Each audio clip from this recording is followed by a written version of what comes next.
Right, this is Dolores Cannon again with the Metaphysical Hour. I want to tell you right now we're very excited. You may hear thunder and lightning in the background. We haven't had rain for at least 2 or 3 weeks.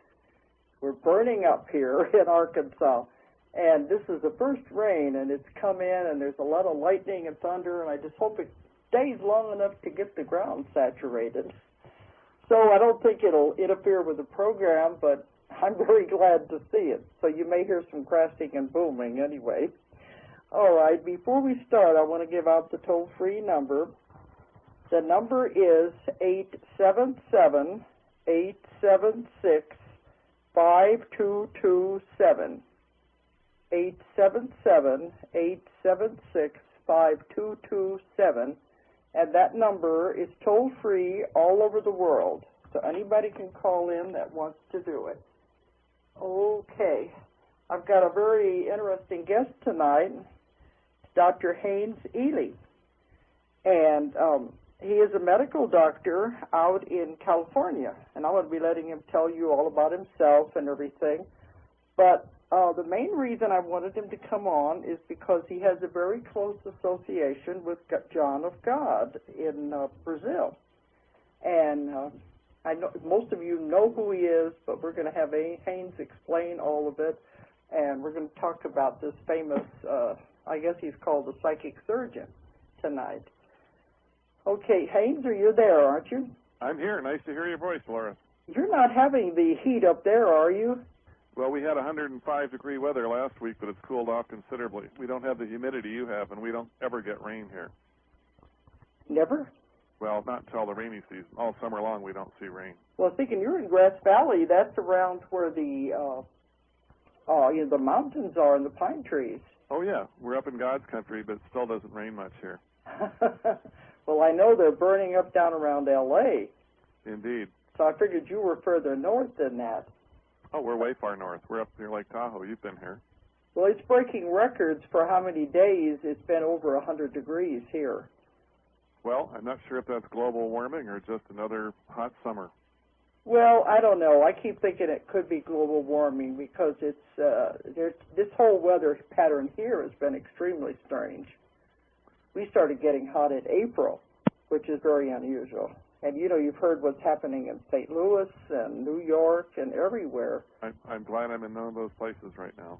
Yeah, so that's why we've been burning up. So today, it looks like right now we're going to get some rain. Then they said it's going to go back up to 100 as soon as it's over. So, ouch. Oh, well, we'll be complaining about the winter next, after a few months anyway. But, Haines, I want you to tell you about yourself first before we get into John of God. Well, as you know, I have a radio show that's on every Monday at noon called Earth Mysteries, and you've been my guest on my show, so I feel honored that you'd asked me to be a guest on your show. Yeah, I was going to bring that up, that you do have your own show. Yeah, and I'm a private practitioner. I'm a dermatologist. I'm also a clinical professor of dermatology at UC Davis, and I just live a fairly normal life. It doesn't every day. Now, I know you don't live a normal life. Well, you know, normal by your listeners' standards. I live a normal life. I go to work 9 to 5 every day. You have 2 lives, just like I do. Right. I have 4 kids, and I like to travel, and I like to talk to people on the radio. Mm-hmm. So when you're not being a doctor, you're also on the radio. Right. But you do travel to Brazil a lot. Travel to Brazil quite a lot, 23 times so far. And my wife, Catalina, is there right now. I just got an email from her. Uh-huh. Yeah, I think you told me that you even built a house down there. We built a house right next door to John of God, so our property touches his casa. And that was mainly so you could work with him? Yeah, so we could be nearby. We asked him where we should build, and he said right here, and he picked a spot for us. Okay, why don't you tell the listeners about John of God? There may be some out there who don't know who we're talking about. How long do we have? An hour. An hour. But, you know, I like to go in steps. Yeah, well, John of God's a Brazilian guy who has no formal education. He went to school till the 2nd grade, dropped out because of poverty, was basically employed or learned the trade of a tailor from his father, was traveling from one town to another looking for work as a tailor, got a job, got fired the same day, ended up on the street starving. He was about 16 years old at the time. Walked into a church and to look for food or shelter, and it turned out he went into a trance and woke up 3 or 4 hours later with no memory at all of what had happened, and he had healed hundreds of people. And so the priest was very excited, told him what he'd done, asked him to come back the next day. He came back the next day, and there were 1,000 people waiting for him. Again, so while he was in the church, these people just came in? Yeah, well, I guess it was a church service. It's a little hazy on exactly how this all happened. This is an apocryphal story. So he didn't know, if he was so young, they never had it happen before then. No, he didn't have it happen before, and he had no idea at all what had happened. He went into a trance, and he was a trance healer, had no recollection at all afterwards of what had happened. Mm-hmm. And but then they had him come back the next day. They had him come back, and he actually became wildly popular almost instantly because he healed everybody that came to him. And he traveled around Brazil, went to see other healers like Arrigo, who was a very famous healer that a book was written about called Surgeon with a Rusty Knife. Oh, yes, I've heard of that. Yeah, he went to work with Arrigo for a while to help stabilize his powers and learn from the famous healer how to do things. And he spent time in northern Brazil, quite a few years, again, going around doing healings and learning from other healers. But just about everywhere he went, he got beat up or jailed because the local doctors and powers that be, didn't like him healing. So he's sort of. Do you think they thought he was working with the devil, or they just working didn't with the devil? Yeah, the Jesuits actually ticket his casa. They say that he's doing miracles that only Jesus can do, and so therefore he must be the devil. Oh, okay. So I thought maybe they just didn't want the competition either. Who knows? Who knows? But he's had a very persecuted life where he's been persecuted for his healing abilities, and he actually worked as a tailor for the military in Brasilia for a while, as well as doing his healing on the side.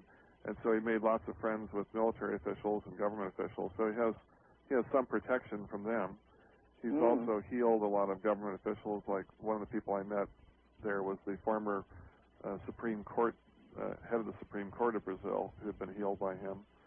And so he's healed enough politicians and powerful people that he has some powerful allies. But he gets attacked all the time by the local police and the medical associations and just various people who want to attack him for one reason or another, and take away his ability to heal. So he's kind of sensitive about that kind of stuff, obviously.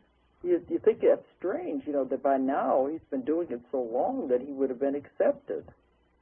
Well, I think the more good you do or the more famous you get, the more jealousy you get, too.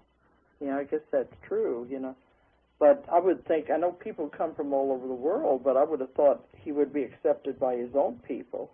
He's accepted very much by Brazilians, but there's still people in the government and stuff who, take the church, are they against him?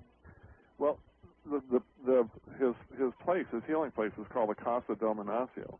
It's very, very Catholic and very officially religious. I mean, all the things that are done there were begun with saying the Lord's Prayer and Hail Marys, and the healing that John of God does, he says, is done by God, not by him. He has no recollection of it at all.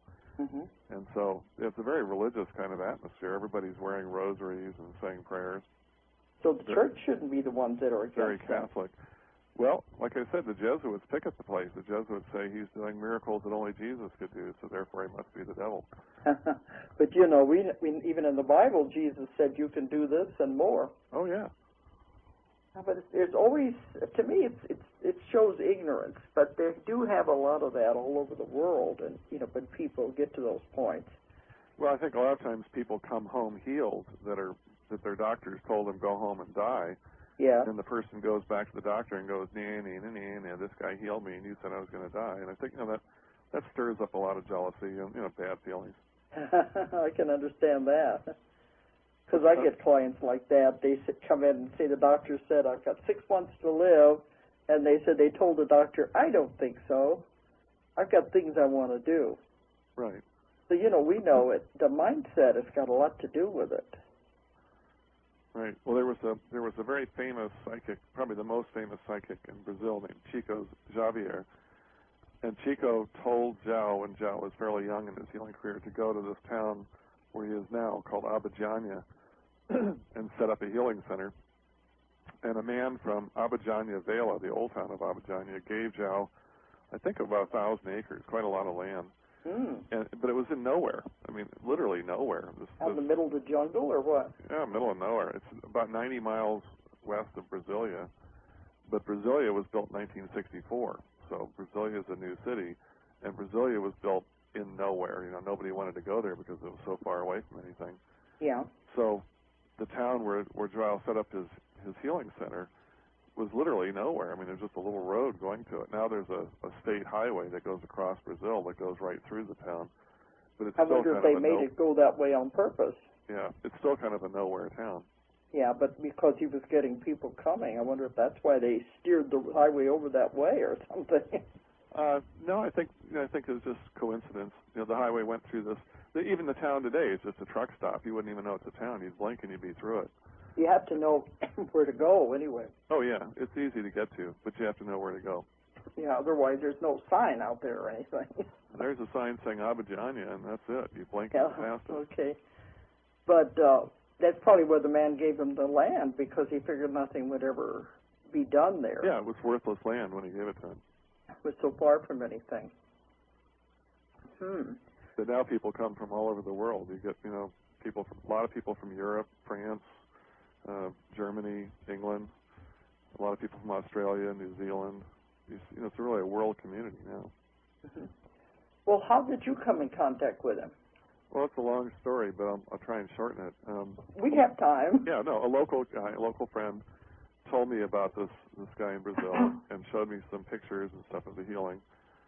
And I sort of let it go. And then a guy that lives right behind me, who's an internist, a doctor, got in a motorcycle wreck, and he hurt his back. He broke a couple of vertebrae. And he was really in bad shape. He could hardly walk. And he went down with this other friend of mine from here to see John of God. And John said, you're too weak to have surgery or any healing. You have to take some herbs and do some meditation and come back in 3 months. So he sent him home, basically. But when that guy went down, we gave him a picture of ourselves. My wife and I gave him a picture of ourselves, because he does healing on pictures sometimes if he can't come in person.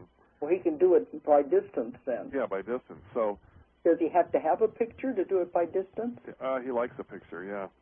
Give you some kind of visual, I guess. Yeah, so my wife was driving home from Sacramento, and she got the shakes and got all kinds of altered mental states, and she didn't know why. She was very, thought, what's happening to me? And it turned out that at the moment she was having this feeling, the guy was giving our picture to João. Oh. So obviously some connection was made there. So the guy comes back from Brazil the first time, and he's told to take herbs and meditate and then go back later.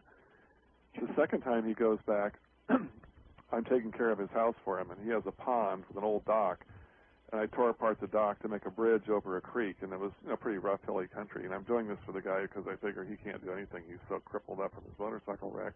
Yeah. 2 weeks later, I'm standing there with a bag of cement trying to make a pier for the dock, and I look up, and here's Peter, my friend. He's walking down the hill with a 100-pound bag of cement over his shoulder. And 2 weeks, when he left 2 weeks before, he couldn't walk 10 feet because his back was all broken up. So I said, Peter, what happened? He says, well, he healed me. So